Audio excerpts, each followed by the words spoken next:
What's up, guys? Jason over at Kaiser Willys. Today I'm going to be installing the clutch flywheel to the crankshaft bolts. I highly recommend thinking about this before you put your crankshaft in, because then you can't put your rear main seal in until you do this part. But let's just say you're changing out the flywheel, crankshaft is in good shape, but you need to change out, and you're going to change out the hardware, and you're going to change out the flywheel. So what you can do is you can remove the rear main cap frame. So this is our rear main cap.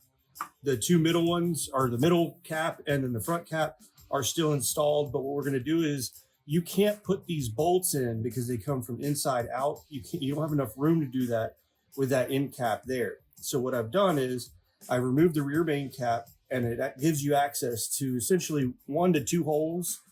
Once they're at the bottom, put a socket on the front crankshaft nut, and you can just turn it around. You can slip them in right here.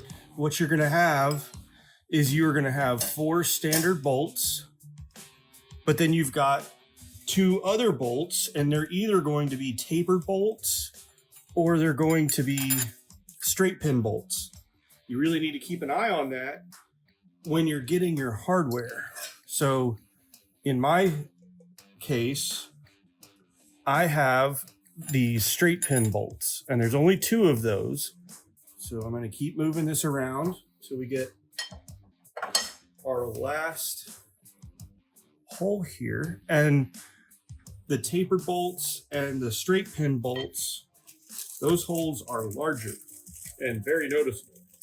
So this is our straight pin bolt right here. And what you'll see is you've got a flat on one side.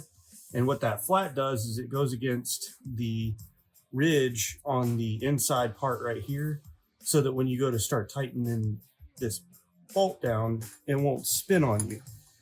So it goes right here, line up our flat, and when you do that, it will click into place just like so. So now I've got all of my hardware installed. I can go ahead and reattach this rear main cap, and then we can put our flywheel and our clutch and everything on from the outside, but we don't have to pull the crank to get these bolts in. So hope that helps. Thanks for watching, guys.